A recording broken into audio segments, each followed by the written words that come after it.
Good morning, কেমন আছেন সবাই? নতুন একটা ব্লগে আপনাদের স্বাগত। থাম্বনেল দেখে আশা করি বুঝতে পেরে গেছেন আপনাদের সাথে কি শেয়ার করতে চলেছি। বার্গার কি করে আমি বাড়িতে ইয়ামি তৈরি করলাম সেটাই। তো প্রথমত বলি, ক্যাপসিকাম, গাজর, পেঁয়াজ হালকা করে ফ্রাই করে নিয়েছি। প্রয়োজনে লবণ দিতে পারেন হালকা করে, আমি কিন্তু দিইনি।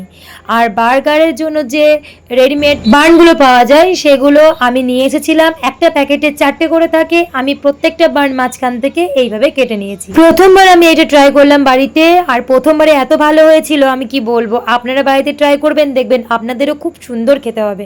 তো আমি বানগুলোকে অলরেডি কেটে নিয়েছি। আর হ্যাঁ, এটাকে আমি একটু সেঁকে নেব। আপনারা চাইলে সেঁকতেও পারেন, না হলে স্কিপও করতে পারেন, কিন্তু আমি সবসময় রুটি বাইরে থেকে কিনে নিয়ে এলে একটু সেঁকে নিই। বার্গার আমি এই প্রথমবার খাচ্ছি, আমি বাইরে কোনোদিন টেস্ট করে দেখিনি। তার কেমন টেস্ট, তার কেমন স্মেল আমি তা বলতে পারবো না। এবার আমি প্রথম আমার নিজের মতো করে তৈরি করবো এবং পরিবারের সাথে সাথে আমিও খাবো।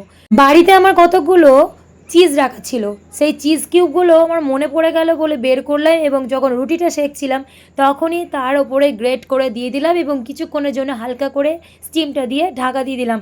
অটোমেটিক হিট পেয়ে চিজগুলো মেল্ট হয়ে গেল, আর টেস্টটাও দারুণ হয়েছিল, সেটাই দেখে নেন। আর বাড়িতে চট জলদি বানিয়ে প্রত্যেকের মনকে খুশি করে দিন। এখন বার্গারের রুটি আমার রেডি। এখন ডিমের অমলেটগুলো করতে হবে, তো তার জন্য একটা একটা করে ডিমের অমলেট করেছিলাম। আর হ্যাঁ, একটা ডিমের সঙ্গে একটাই আমি বার্গার করেছিলাম। এখন ডিম ফেটানোর জন্য আপনারা চাইলে পেঁয়াজ, লঙ্কা কুচি, গোলমরিচ গুঁড়ো এসব দিতে পারেন। আমি শুধুমাত্র লবণ দিয়ে ডিমের অমলেটটা করেছিলাম, এটাই আমার ভালো লাগে তাই আমি করেছিলাম। চাইলে আপনারা সেভাবেও করতে পারেন। পরিবারের সকলের মন জয় করার জন্য ঘরোয়াভাবে মাঝে মাঝে এমন ধরনের স্বাদ পাল্টানো সুস্বাদু খাবার করা যেতেই পারে। এতে পরিবারের মনও খুশি হয়ে যায়, সঙ্গে সঙ্গে নিজেরও একটু টেস্ট পাল্টানো হয়। তো যাই হোক, আমার অমলেটের জন্য ডিম রেডি।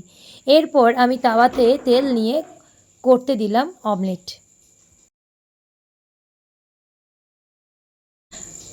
অমলেটটা আমার অনেক বড় হয়েছিল, তার জন্য আমি অনেকগুলো ভাঁজ করার পরে বার্গারে দিয়েছিলাম।